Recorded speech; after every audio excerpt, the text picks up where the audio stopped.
What's going on, everybody? Fall in, at attention. You are locked into another episode of the Husker Army podcast, brought to you by the Hurrdat Sports Network and our friends over at the Husker Army Facebook fan page, Husker Army 2024. Go check them out.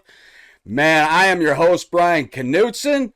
Joining us on his birthday, as always, Mr. Kenny Cheatham, a.k.a. KC, our recruiting guru, Matt Sass, a.k.a. Herbie Husker, and of course our guest today, the voice for Nebraska football at the voice of college football itself, Mr. Justin Adams. How you doing today, my man? I'm doing well, man. Enjoyed the conversation before and excited to be on the show, man. Like what y'all doing here, but before anybody does anything, make sure y'all drop a like on the video, subscribe to the channel so you can help these guys out and help them continue to grow. Man, I appreciate that. And see, that's why you've got the successful YouTube channel, man, and have 5,500 subscribers. I always forget to tell people to do that. I don't know why. I'm bad at it. I was very bad in the beginning. I'm like, I don't like asking for things, but like YouTube does not like me otherwise. So same with y'all. YouTube will not put you in the algorithm otherwise. So if y'all like the show, make sure you drop a like. So yeah, you got to Absolutely. All right, before we get started, first and foremost, I got to thank Hurrdat Sports for having myself and Matt representing the Husker Army out there at Indian Creek, Matt? Am I correct? I wanted to call it Indian Hills before. Out at Indian Creek, Maple Street, and out in Elkhorn there for the Pinnacle Golf Championship. It was an amazing time. Had us out on the Hurrdat Harbor boat for the Corn Ferry Tour. I mean, it was an amazing time on hole 17. Being out there, getting to do a quick little half-hour bonus episode with a couple buddies. You'll get to see that, hopefully, might be today when this drops on Monday. So, it was fun. It was a lot of fun. Like, they treated us amazing. VIP status. They could not ask for a better host. It was really cool.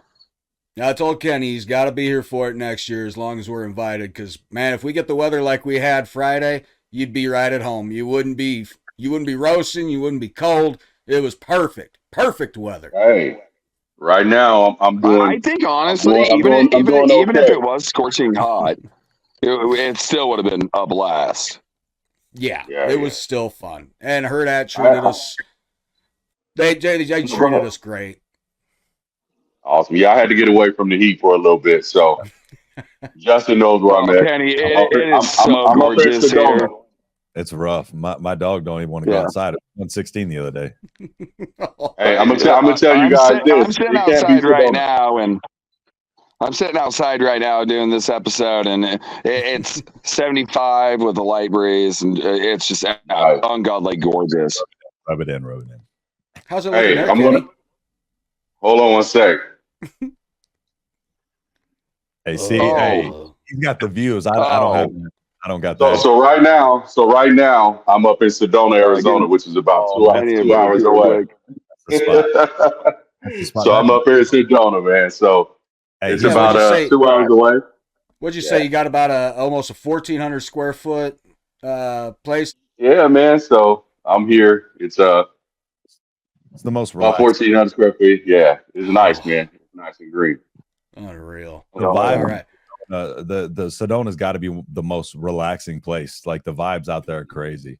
It's just like that's all it's about. Like it's a very like where everybody talks about the energy. The town is built in a very interesting way where all of the buildings look exactly the same. Like the McDonald's buildings are all built in this kind of like old like the red clay. Yeah, like the red clay style. Like everything out there. How far away are you guys from Scottsdale? Oh, close. It's about probably 20 minutes. Close. Nice. All of that. I got a buddy that lives in Scottsdale. He's been begging me to come up and visit. So I might have to make a trip down that direction. Oh, yeah, that's all Phoenix corridor. I'll do it like in the winter. Bring it on. All right, real quick. Awesome. As always, up until we get to the event, gonna let y'all know about the inaugural 426 charity golf scramble that Ken from Gen Red has spearheaded. All proceeds will be donated to the Salvation Army to provide continuing relief to the victims of the tornadoes in Nebraska and Iowa that ripped through there on April 26th. It was a devastating day of storms. I mean, cost a lot of people their homes, their businesses, their livelihood. It will be at Woodland Hills Golf Course. That's in Eagle, Nebraska. It'll be at 2 p.m. shotgun start time. So there's going to be flag prizes, on-course games, silent auction. Ken's even got a signed jersey from Grant Wistrom already sent to him that'll be in that auction. I'm working on getting items from Kenny himself, working on hopefully getting some from some current players as well. The cost is $500 per four-person team. That all does need to be paid right up front. It can't be a single person here, a single person there, or half and half. Got to be all paid right up front. But like I said, at $125 per person, I mean, it's for charity.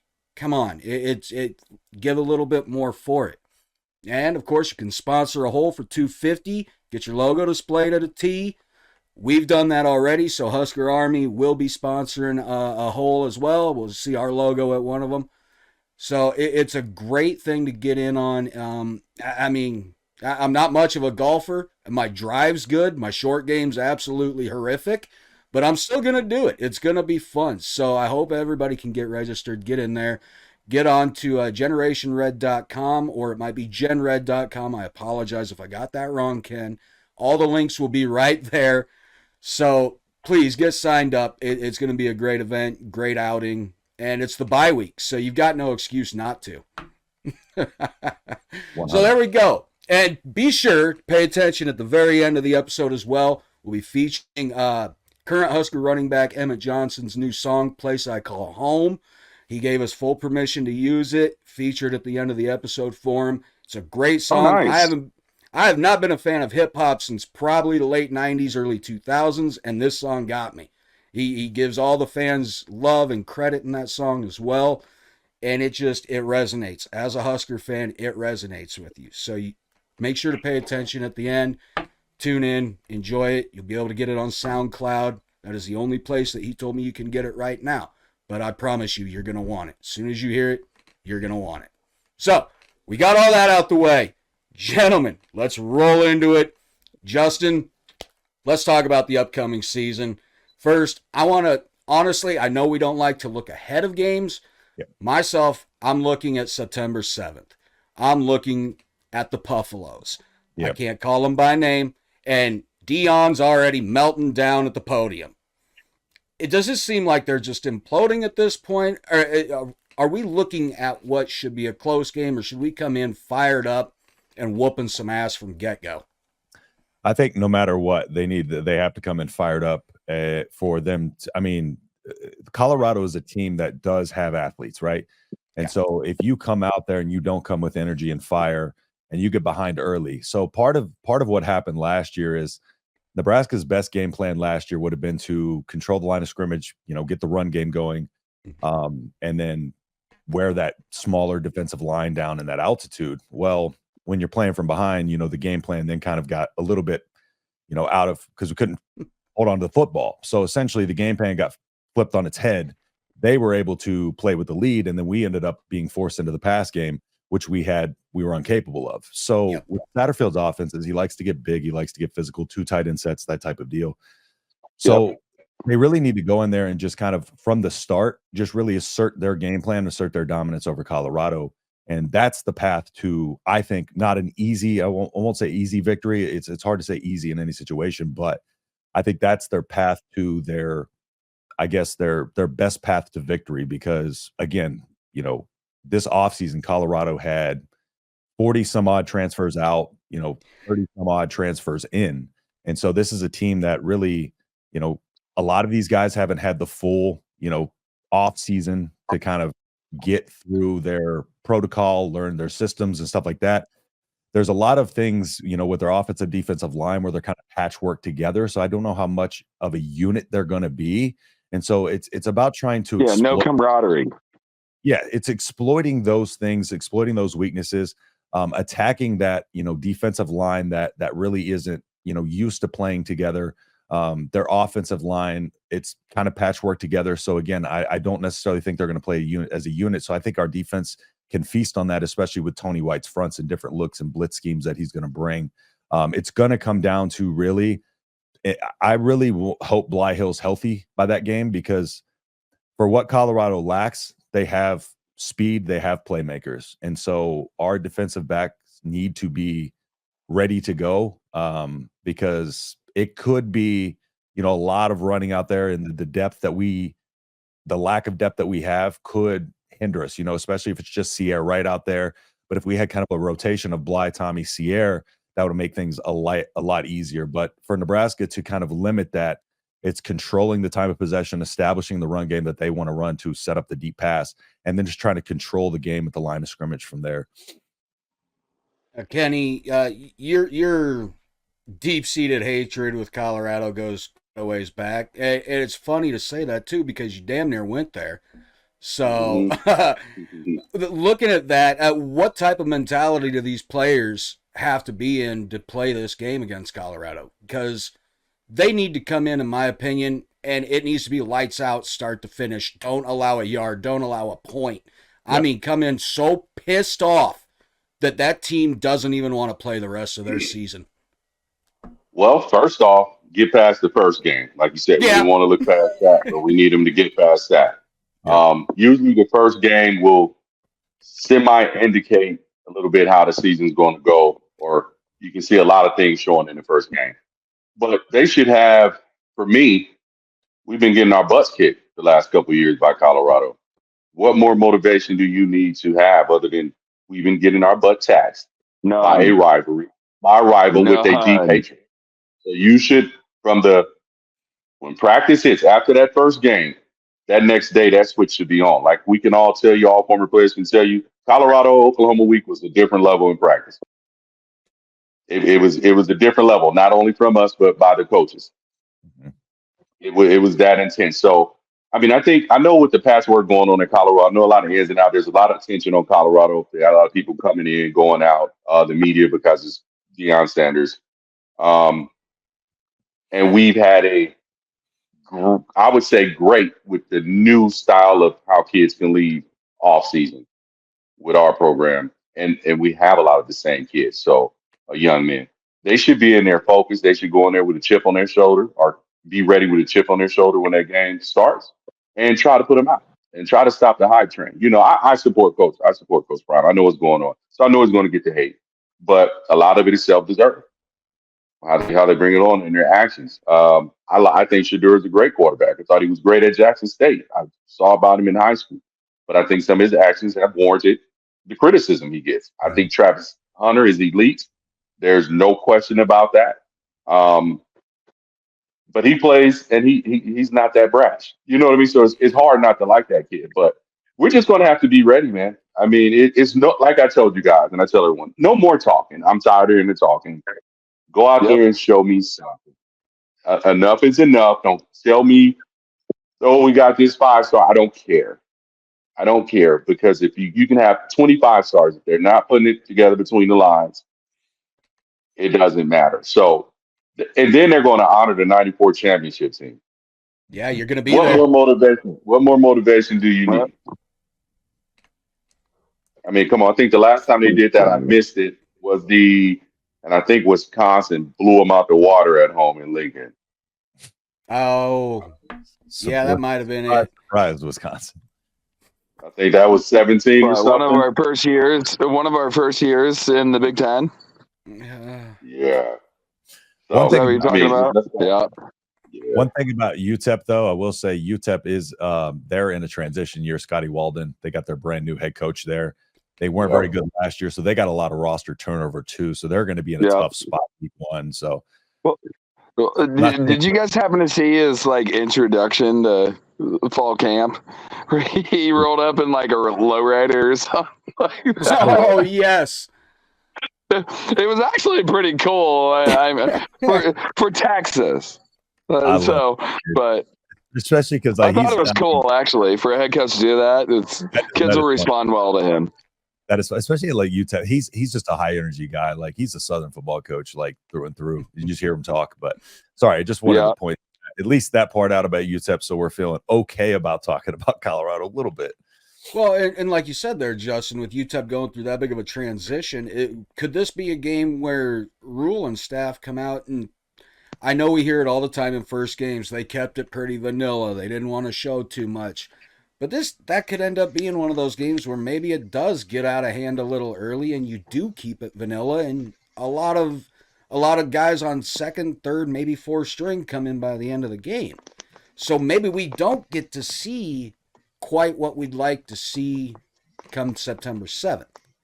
I think it depends. I do think that, we are going to see a little bit of the playbook opened up. We're probably going to see the majority of vanilla stuff. I think the biggest thing when it comes to seeing the mentality of whether he wants to do the third or fourth string, is because a lot of the guys, even, second string and stuff like that, need reps. A lot of these guys still are young as well. Raiola needs rep. And what Matt Rule says all the time is the only way you can get better at playing football is by playing football. So I'm curious to see the leash that he'll have on these guys and just kind of the rotation and how much just kind of playing time he wants to get them, especially the younger guys, to get out there in preparation for Colorado, or if he's just going to pack it in, try to reserve or preserve, the injuries, try to keep everybody healthy for week 2. So that'll be an interesting game plan to see how he goes about that. But I do think he does want to get some valuable experience to some of these guys, these younger guys that are going to be a part of the rotation. Maybe that's a game where Vincent Shavers can get a lot, of playing time because he's going to be heavy in the rotation this year on the defensive side of the ball. So that'll be a good game to kind of get those guys instead of maybe going all the way to like fourth string and those guys. Just maybe for 3 quarters, make sure we rotate the guys that are going to get meaningful playing time this season, or even some of the young guys that we think, made red shirt, that we want to get them out there on the field and just see kind of if they're, you look at a guy like a Keona Davis, formerly Keona Wilhite, and the heads he's turning, maybe they want to throw him out there, even though he's very raw. They want to throw him out there and just see how he does. And maybe that could lead to, them potentially using him more throughout the season. So I'm just curious to see how they end up doing the rotation, because unique situation with Matt Rule because of the youth on this team, and his mentality of just, we want to get better by playing football. That's how you get better. So yeah, the offensive line will be the thing for me in that UTEP game, especially with Prohaska going down, being done for the season. Yeah. It kind of bothers me, but at the same time, remembering what they did last year with even more of a patched offensive line, more injuries, and they seem to get better by the end of this season. So not too worried about it, but I want to see in that UTEP game if maybe that's something they can toy around with rotating guys into certain spots, maybe a guard to tackle or vice versa, either one, or maybe seeing if a second or third string guy is doing better than who they replace Prohaska with. It's just one of the things. That's where my main concern is going to be week 1, period, is the offensive line. Not worried about defense. You only lose 3 starters. That defense should be ready to go, period. Yeah. So the reports out of practice, the reports out of practice yesterday was it was mixed. It's defense pretty much dominated for obvious reasons. I mean, we are working on a patched offensive line. Kokorin's not practicing. He's still not cleared. Gunnar Gatula is in there, left tackle. Okay. A lot of personal fouls is what Rule said. He's on record saying that. We got to control our emotions, stuff like that. So it's first scrimmage. Yeah. It's first scrimmage stuff. I get that. It's time to get better, but we got to protect Raiola.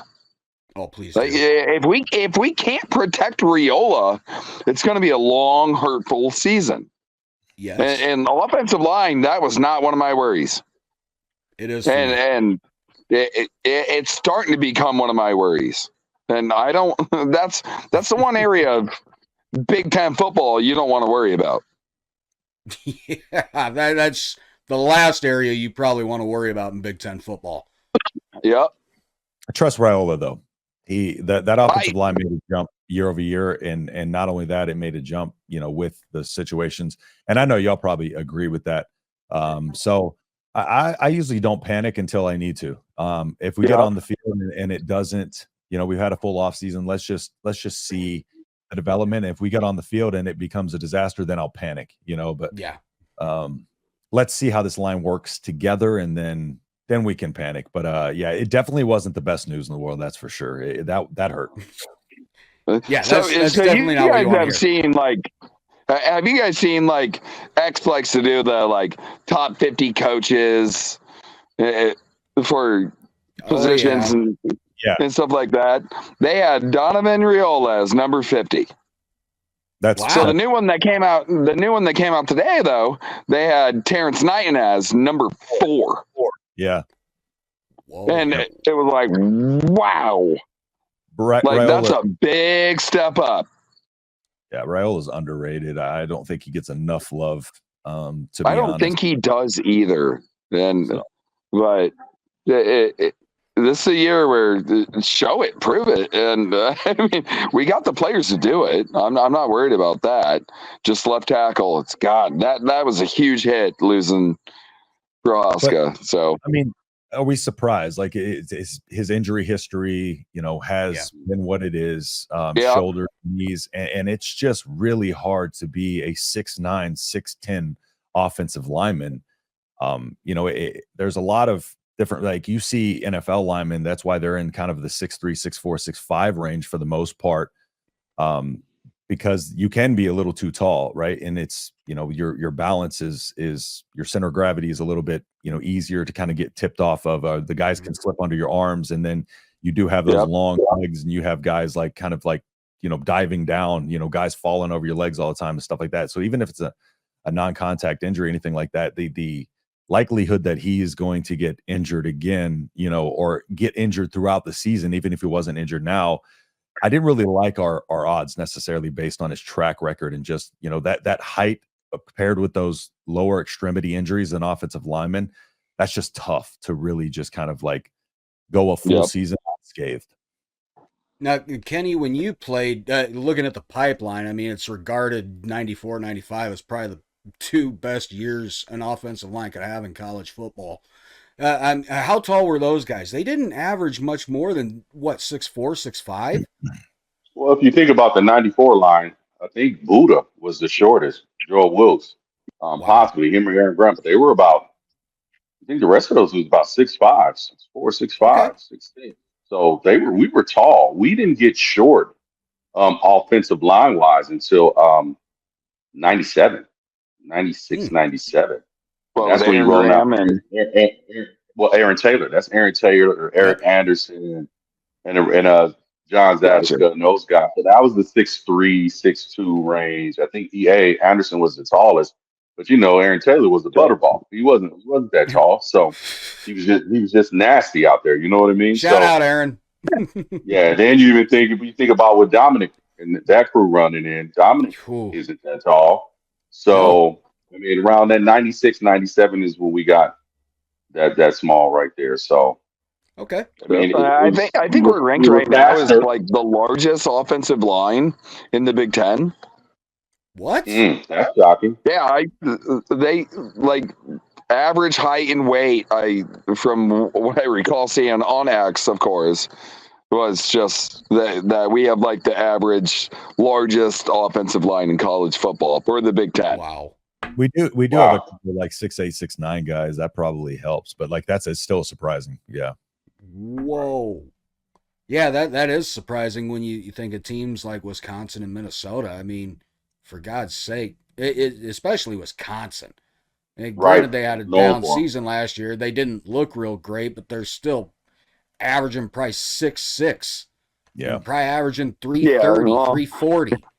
It's also still it's a new generation of Wisconsin football. I mean, this isn't Bielema, so it's just not.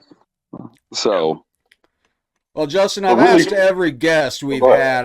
I just figured I'd ask you real quick. Okay, if it's not, are we bowl eligible after 6 games?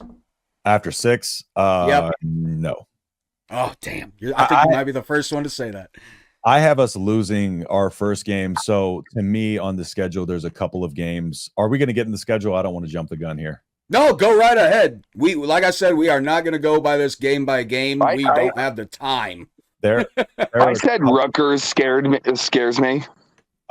So I did a way too early prediction, kind of way earlier this offseason, and I did have our first loss to Rutgers. There's a couple of games that concern me and scare me. I will say that the Colorado game is very important in this instance, where Raiola is going to go get an opportunity early on in his career to get out there in a big game atmosphere. That'll be an atmosphere of a game where we play, like a number 2 Ohio State team, right? It's just going to be a crazy fired up atmosphere, maybe be crazier than that, but he has the opportunity to do it against a team that we're probably going to be favored against. So that's a good opportunity for him there. So as long as like he can, but Nebraska I still feel should win that game. But then you're moving to a team like an Illinois, right? And Illinois is a very physical team. I don't think that they're going to beat us by any stretch. Illinois does not worry me, but they are physical. Bielema does have that team playing a very physical brand of football. And then Rutgers being a New Jersey team, even in high school football there, they have a very physical style of football. And so they play with an edge. And I think Rutgers is like in their, like this is going to be their kind of like rise and for people to start kind of at least recognizing Rutgers as a good team. But they play extremely physical. That defense kept them in games a lot last year. They were in the Michigan game until halftime. So I think those are a couple teams that could potentially come in and maybe rough Raiola up a little bit. The one way to, I think, throw Raiola off is going to be to just kind of wear on him and just beat him up, kind of make him feel the defense, make him feel the hits, and try to make him make mistakes based off of that. Because if he has a clean pocket, we've seen he can make throws all day. Those two teams, I think, are the biggest kind of toss-ups for me. Outside of that, I don't see too many other ones that I'm too concerned about, especially in that first 6-7 game stretch. Yeah, I keep hearing like people are talking about Purdue possibly beating us, and I'm like, how? They got. I'm going back and looking at everything, and I don't see that one. But Rutgers scares the hell out of me. Yeah, Ethan Kaliakmanis is their quarterback now, and he was the quarterback at Minnesota last year. He's 2-0 against us. He's not a good quarterback by any stretch, but he's 2-0 against Nebraska, so that means something. It does, unfortunately. Yeah, it bothers me, and I'm one of those guys that everybody knows I chug the Kool-Aid all the time. Blah blah blah. I do think there will be that slip-up game. It's going to be that one that, like you said, it could be Rutgers. It could be Illinois. It could be Purdue. It could be Northwestern, for God's sake. It was Georgia Southern at one point, so let's just. Oh. I was there. I was at that game. You don't got to remind me about that. that was my oldest son's first game I ever took him to, and we did not get the outcome we wanted. I was hoping for a blowout. We did not. Wow. And see, my son's first real game was the BYU game. The Hail Mary they beat us on. Man. So, what the hell? Oh, God. Come on, guys. Was that Tanner Mangum was a quarterback, I think? Yep. And then I think it was the next week. It wasn't Tanner Mangum. It was, what? Sure? That gimmick quarterback for the Saints. Taysom? What's his name? Yeah, Taysom. Taysom Hill. What? Because I thought he came I'm almost positive it was Taysom Hill. It was his senior year at BYU. I thought he came out of that game, though. Justin could pull it up. That's the best part. I thought he came out. Let me see. That's great. I'm pretty sure we can fact check. Dude, we can fact check right here. That's awesome. That was a devastating loss. I'm not very good at typing as well. I'm doing this. That Mike Riley? Yes. Yeah. It was Riley. Yeah, it was. So it was because I thought Taysom Hill came out of that game, but I could be wrong. So I think you are right. I think he got hurt in that game and came out. Tanner Mangum, Tanner Mangum came in. Taysom was 34, 268, and then Tanner Mangum was 7 for 11, 111, and 1 touchdown. So Tanner Mangum came in and lit us up, as backup quarterbacks tend to do, apparently. That is, I've noticed that all the time. Anytime we're playing somebody and it's going good, and their starting quarterback gets hurt, I'm like, oh shit. Oh, they haven't prepared for this guy. They don't know what's coming. Like, oh God, it's a bugaboo every time. 2-star walk-on. So I have a question to ask though. Like, so everyone's thinking we're going to drop one of our first 6 games, but I mean, Rule's hearing this. Like, he's going to have our guys prepared. Oh, yeah. This ain't happening. And that's what I like about Rule, though, is because he's always prepared. He's making them practice. I mean, what? People have called us the second hardest practicing team in the country next to Georgia.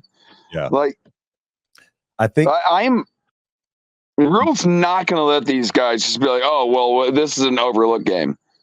Yeah. So that gives me hope that there's no way we're dropping one of those first 6 games.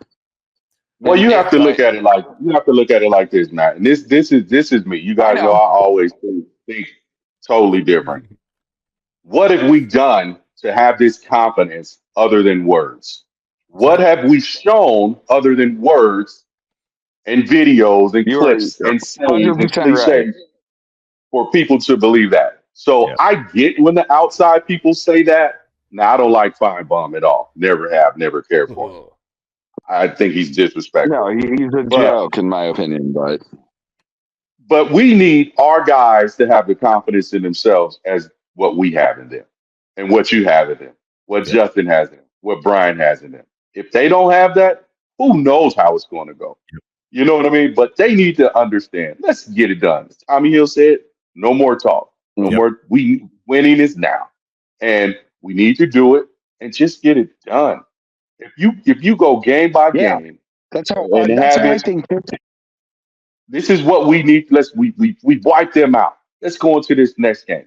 I think if they really put a shellacking on Colorado, then there's no limit to what they can do.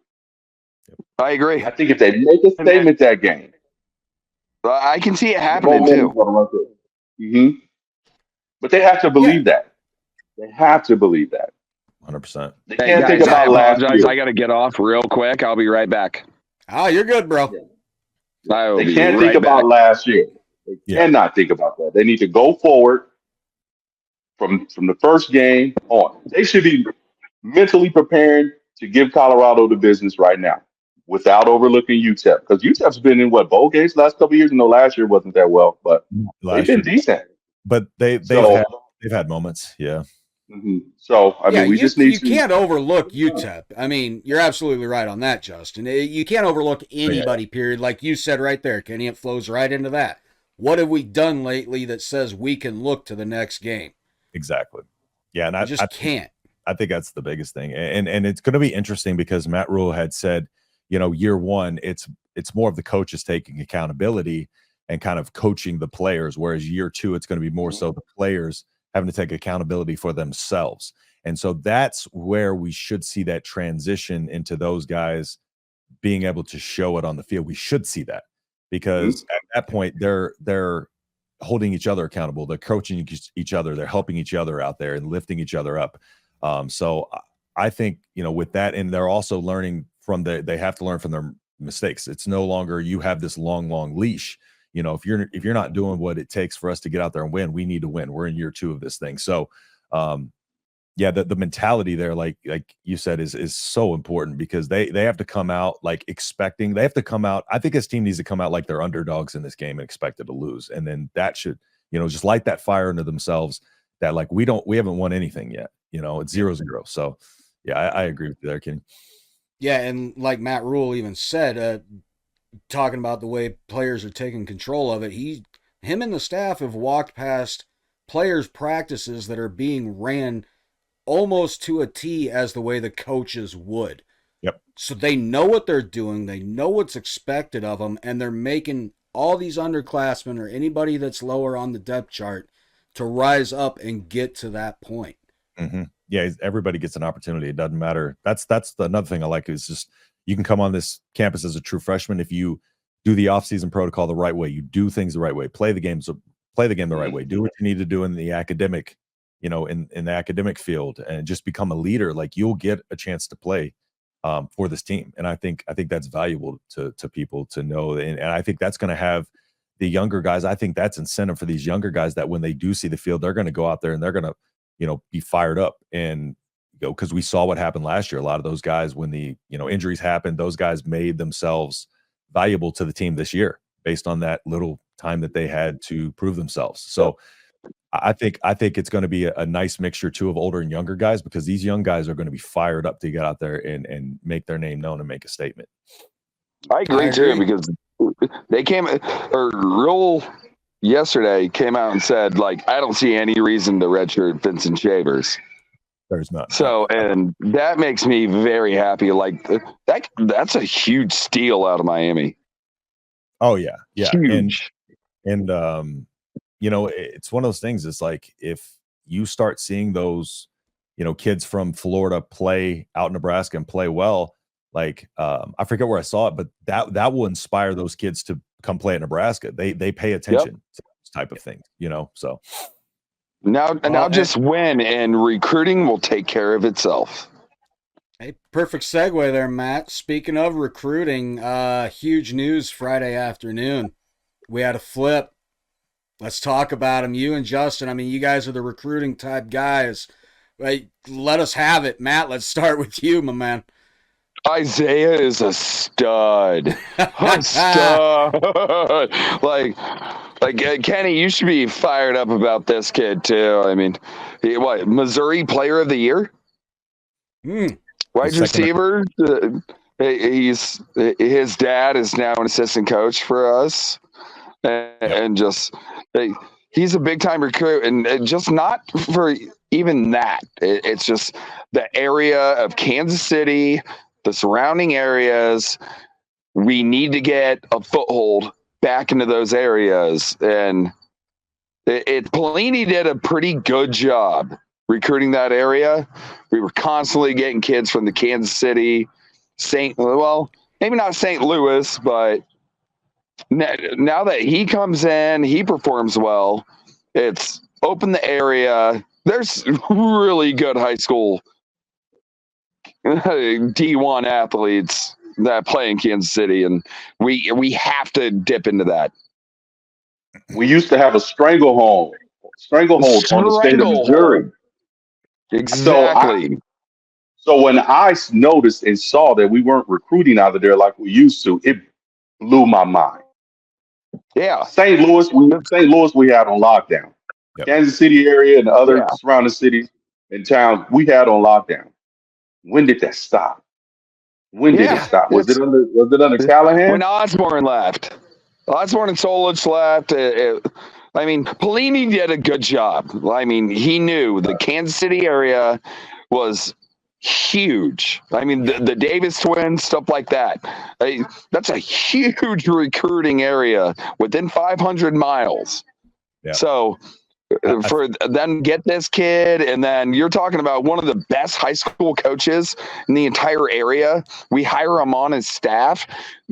Oh God, I love it. Love it. What does it mean to us, Justin?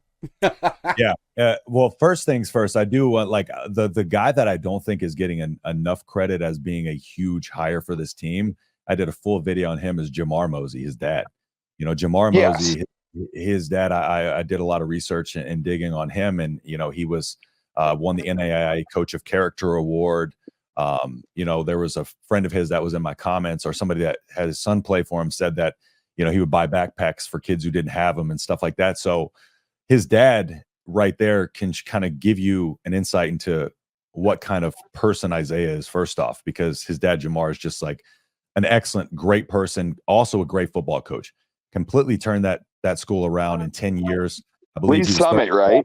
Lee Summit. I believe he was 33-5 his last 3 seasons, or 3 or 4 seasons, after they were not good when he took over. So big get with Jamar, first and foremost. But yeah, Isaiah, he's now our highest rated recruit of the 2025 class. And I did a film breakdown on him yesterday, and he's just a yak machine, right? Like, and what you see in him is a very explosive first step, and he's got all you'll see on his film. It's a lot of goes, a lot of screens, right? But similar to Jalen Lloyd, like, you get a player like that who, can shine in those areas. And like, we look at the offseason, we look at Jalen Lloyd in the spring game, like his route running improved, right? But if you get a burner like that who can now come in and play across the entirety of the route tree, that makes a guy like this almost unguardable, especially when you pair him with a guy like Jalen Lloyd. So this Isaiah is a guy who can come in immediately, vie for playing time, but he's got excellent ball skills. He's 6'1", 185. So he's got great ball skills to be able to go up and high point a ball, even though he's not super, super tall, but great concentration, good hands. And he's dabbled in a little bit of the running back, as a running back a little bit. So, that helps him have that, kind of vision and that ability to, carry the ball in the open field. But yeah, just a playmaker in every sense of the word. 90 rated 4-star, top 2, I think, in the state of Missouri, according to the 24/7 composite, top 3 according to 24/7 Sports. So everything you see, like quick hips, like he can stop on a dime, choppy, quick feet. But yeah, you don't get to see a ton of the route tree because he's just blowing by defenders. You'll have a defender that's playing man, give him a 10-yard gap, and he tries to give him a push to the sideline and try to open his hips up and force him into the sideline. And he's, the camera pans away and he's 4 yards past the guy already. So it's one of those things where he's a hard person to cover in this offense because there's so much speed, but there's also, we got guys like a Malachi Coleman that should be, kind of a little bit more advanced in terms of being able to, kind of play almost like a Jamal Banks role, being able to learn how to use his body fully to his advantage, developing, certain skill sets and to make him a really good receiver. And then you got Jalen Lloyd out there. The sky's the limit with this offense, especially with adding him to the mix. I haven't been excited about a recruit since Dylan Raiola, but outside of that, of course, this is the biggest ones that we've had in a while, especially at the wide receiver position. Yeah, the physicality is what immediately stood out to me. Like he is constantly, he's not a giant kid, but he is constantly running through tackles, and that's what I love the most. He keeps his feet moving, keeps his leg dry, but he has excellent balance. Yep. He never outruns his feet. He always has his base beneath him, even when he's making moves, when he's cut, even when he's coming back for a route. There was a screen pass where he had to sell the first 3 steps, right? Get his hips back, run back behind the line of scrimmage, make the catch, and then plant and cut back upfield and scored a touchdown. But I'm talking like when you talk about an explosive first step, seeing how quickly he stops and can get back up to speed and accelerate, because that's a long developing play. So you need a guy who can do those type of things. And then of course, as he gets on the campus, Matt Rule start to fine tune the route running and those type of things. So sky's the limit with a guy like him. And I just think he's a great fit for what they want to do in this offense. Yeah, it's a hell of an addition to already a great wide receivers room. So, yeah, I mean, come next year. Thanks to the transfer portal. Hey, doesn't matter how you do it. Just matters if you do it. Colorado would utilize it. So yeah, I mean that's Prime's recruiting. Just saying. Take that away. They have a team.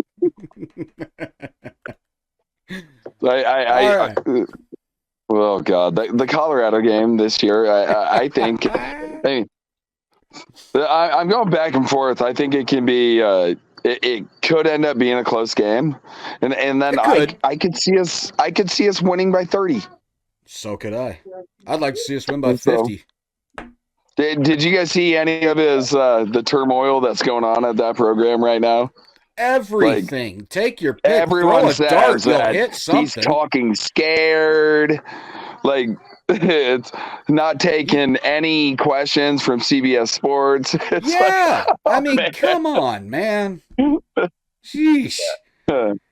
It's I feel like the way that it's such a polar opposite of Nebraska, because Matt Rule really has everybody not listening to the noise, the outside noise, and really doesn't focus on any of that. Like you would never catch Matt Rule getting mad at CBS Sports because of where they had him on a power ranking, which is so it's weird to me. It's almost this fragility, I don't know, like almost like they feel the heat of the college football world, having eyes on them, but at the same time that they say they don't. But I don't know. It's weird to me how fragile he is about things like that and about his public image, knowing who he is. Like, you're Prime, right? Like, you don't have nothing to prove to anybody. Like, just go prove it, by coaching. Don't worry about that stuff. Yep. And that's what throws me off. And that's what makes me wonder the kind of mindset his team has. Because if they're listening to outside noise, we kind of saw last year, they kind of went on that, losing streak to end the season, 7 games or whatever it was. If they're listening to outside noise following his lead, that's going to get to them too. So especially at Colorado with as much heat as they take. So that could trickle over into the season as well. Just really kind of, if he's focusing on those things, they're always arguing on Twitter too. Like, that's not where their focus needs to be, in my opinion. Well, not to mention we got to deal with the all of a sudden this outburst of Buffalo fans all on Twitter and everything. Oh yeah, I had one. Just amazing how many more we've seen in the last couple of years now. Yeah, but they give us so much ammunition. Like Dion alone, he's giving us reasons to make fun of him. So no offense, because I hate Colorado that much. Thank you, Dion. Thank you for making my life easy. Dion the player, I love. Dion the coach, he's on my last nerve at this point. I love the player. I hate the personality. I'll still separate. Never could. I'll still separate those two. I always like Prime the player, but Prime the coach, we're not cool. I'm not asking questions. Now let me ask you real quick, Justin. You got your ear pretty damn close to the pulse of college football. Do you think he takes off once his kids graduated? You think he's out of there? Personally, I would have said yes a few months ago. I still am kind of leaning yes, but the thing is, he's the type of person that would stay just because people are going to say he's leaving. So I agree on that. You could just be like, I'm going to stay a couple more years, just like as a middle finger to y'all, because at the end of the day, like, he could probably, when he decides to leave, some school's going to bring him on, probably wherever he kind of outside of the top schools, some schools will probably be willing to bring him on just for that. I felt like Colorado needed that shot in the arm of a prime type of player to be able to recruit there. Right. And so like, I feel like another team might take advantage of that and be like, okay, we can get him here, potentially land some 5 stars. So, but yeah, he is the type of coach that would do some stuff like that just to be like, told y'all, I'm staying. I'm not surprised. I really ain't. All right, guys. Well, we're coming up on about 48-minute mark, so we'll get ready to start closing her down a tad. I mean, I've had a blast today. I can't say I never do. So, I mean, anytime I get to sit and talk with people about Husker football, and especially getting to have a great mind like yourself on with us, Justin, it's always a bonus. Appreciate it, man. Thank you so much. I had a blast. Yeah, no problem. It's been a great conversation. I was like, this is 45. I was like, 48 minutes, man. It flew by. It does. Yeah, when you are awesome. Like, it's been fun. It's been a lot of fun. That's why I appreciate it too. Awesome. Thank you. Yeah, it's funny you say how the time goes so fast, because Bill Bush, we told him when we started, we're like, we usually go about 45 minutes to an hour. He's like, all right, cool. We get done and it's damn near an hour and a half. I'm like, wow. I'm like, damn. Just it flew by. Exactly. Yeah. Kenny, did you see what he said about you on 93.7 The Ticket? Yeah, I saw that. That was cool. That was pretty cool. Yep, I sent Kenny the clip. I sent Matt apparently the clip. You need to text in. Yeah, you got to get back on there, bro. What's going on here? They're missing you. Even Sipple was like, oh, man, Cheatham's got to get back on. Sipple loves you, bro. Hey, man, I'm going to say this. Sipple was one of the coolest media person and people that I met during my tenure there. Like I said, I really wasn't one of the guys who wanted to do interviews. A lot of guys sought them out. But you guys know my personality. I talk trash. I clown on Facebook. I do my jokes. I do it. But outside of that, and like I said, even when I was there, they were like, Kenny, you want to do an interview? I was like, nah. And I think the very few that I did, they were so raw and so like uncut because I told the truth. Yeah. I'll never forget I did the senior interview that they put in the magazine for game day. And Chris Anderson looked at me and said, they probably won't put that in there because I was just honest. You know what I mean? And I said what I said when I talked. You know, I didn't do a lot of unnecessary talking. I would clown. I would have fun. We would joke around on the field. I was about my business. But outside of that, man, he was always cool. What's up, KC? What's up, Sip? I would say what I say. He would laugh, but I don't print that. You know what I mean? He's a good dude, man. Because it was funny, you know. I would say stuff, but like I said, the few times I said stuff, the A&M game in '98 when we went down to College Station. I think that's when Davidson had the big game, but a lot of us was hurt. We were hurt that game. And I did interview that game. My name's Chip, and I just said, you know, we didn't play well. Our O-line looked bad. Our running backs looked bad. We looked bad as a team. We put too much pressure on the defense. And I'll never forget the coaches called me in the office, Kenny, you can't say that. I said, well, I'm going to say this. I said, did we look good or did we look bad? Yeah. Look bad. And I said, do you guys question the preacher when he says something in church? Sometimes you sit in there and you're like, ooh, that's for me. It might not be directed at you, but when they say what they say, you're like, oh, I felt that one. That's for me. I just said, I just told the truth.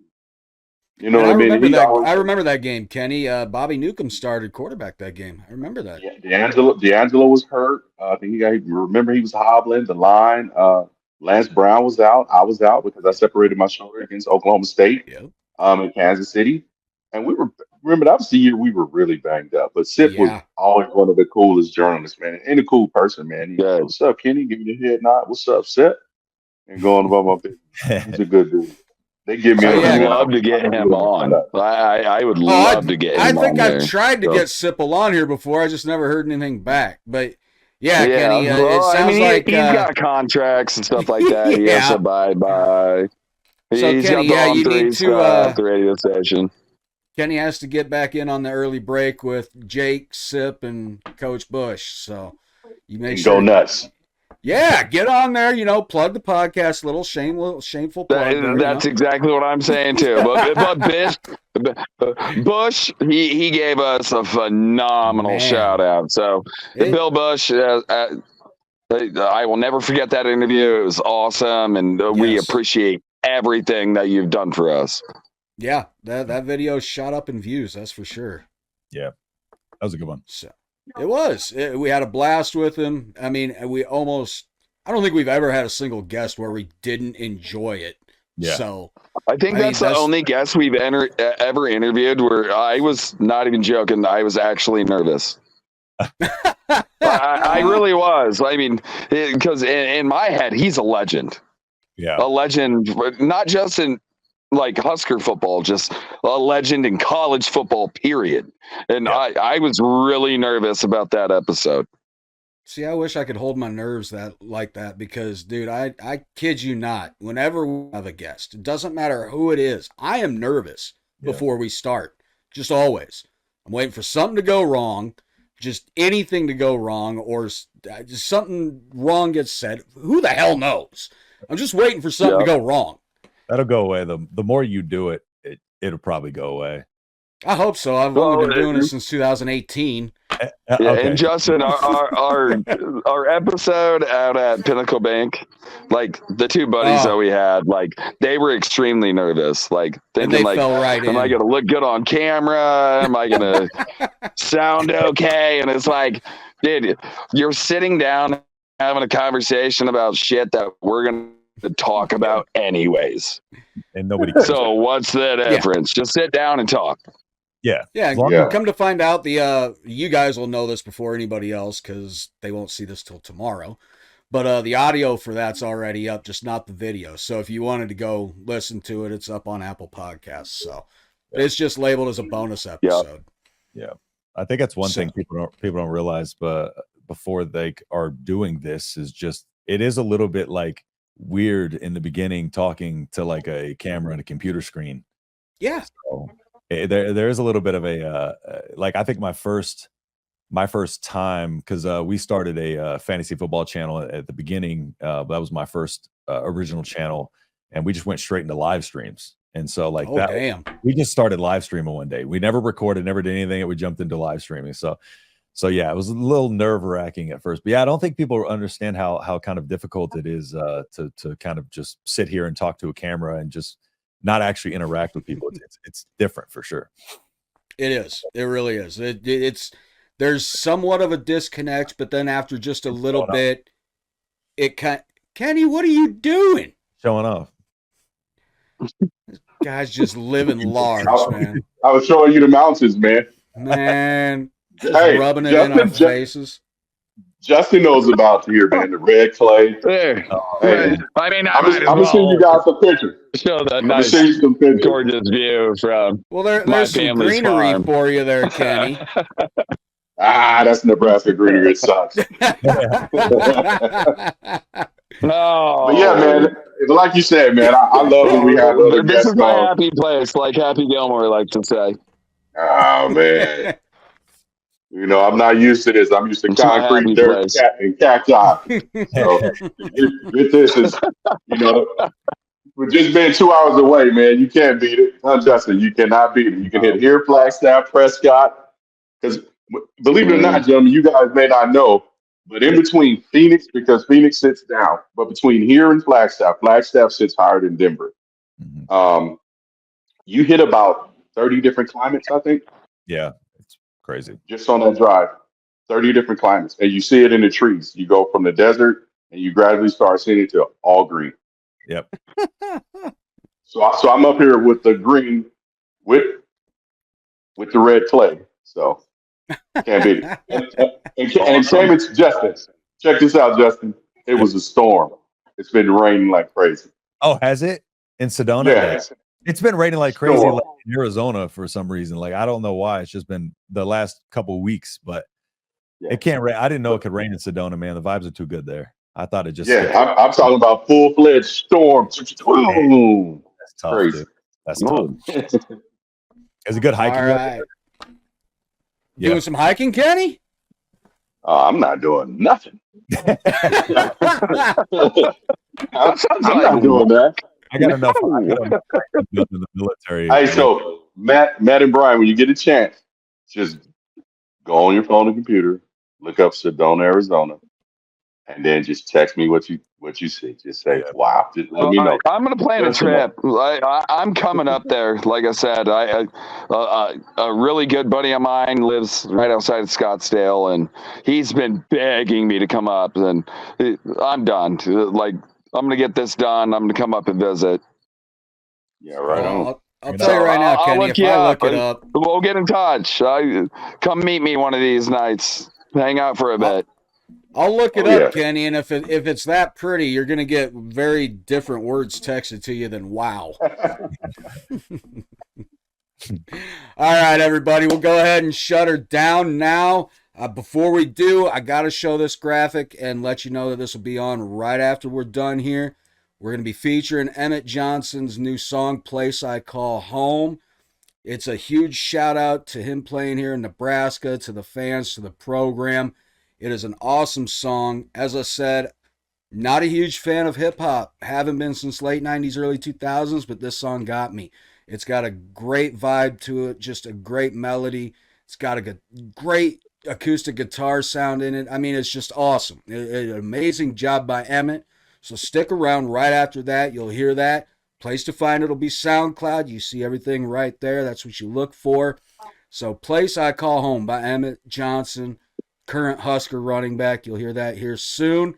You guys know where to find us, at Husker Army Pod. You'll find us on Twitter and Instagram. Find Kenny on Twitter, just Twitter, as Husker Noop 1911. You can just search his name on Instagram. Easy to find him that way. Matt, you've got him right there as Herbie_Husker15 on Twitter. And then, of course, Justin, where's everybody going to find you? Yeah, so like you said in the opening, you could find me at Nebraska Football, at the Voice of College Football on YouTube. I'm also at Big Ten Show on YouTube, as well as _H-Town Husker on X, Twitter, whatever you want to call it. So _H-Town Husker. Come stop in. Sometimes I'm trying to fight Colorado fans. And other times I'm giving news on Nebraska. So, yeah, stop through. Yeah, giving great news on Nebraska football as well. I mean, videos are amazing. 5,500 subscribers on YouTube. So, I mean, if you're not, and somehow I don't know how you're not, if you're not, subscribe. Absolutely. And give the man a like on all his videos and everything. Make sure to hit that bell for the notifications. You'll know when all the new videos are up. So, guys, we told you where to find us. You know where to find Justin. And, of course, you are going to be here in place I call home from Emmett Johnson right after this. So, Husker Army, at this point, you know what to do. At ease, you are all dismissed.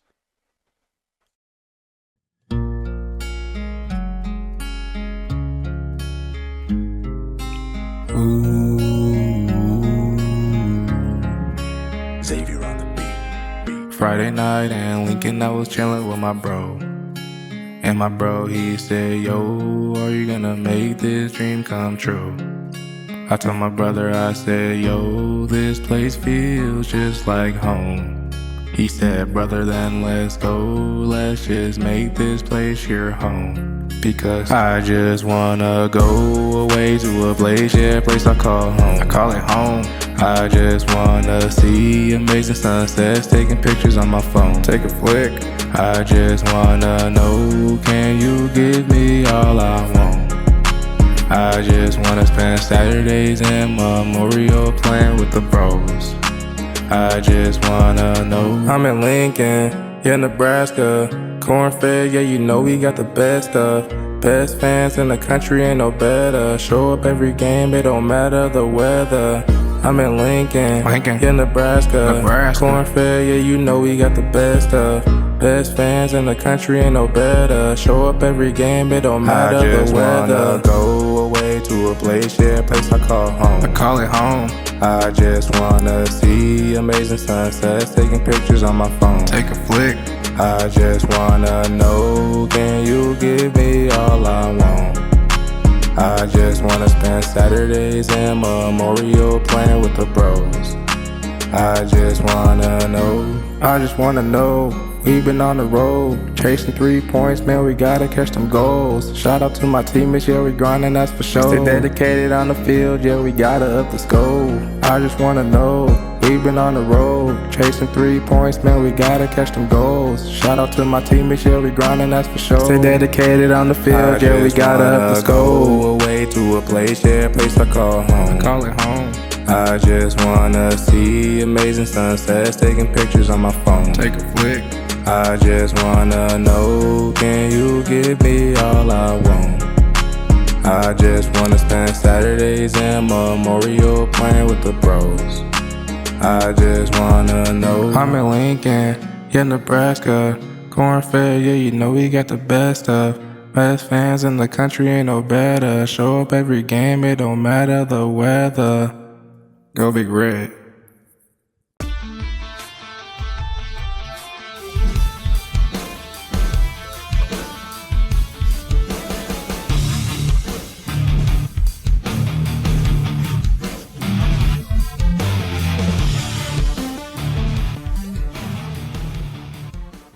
A Hurrdat Sports Network production.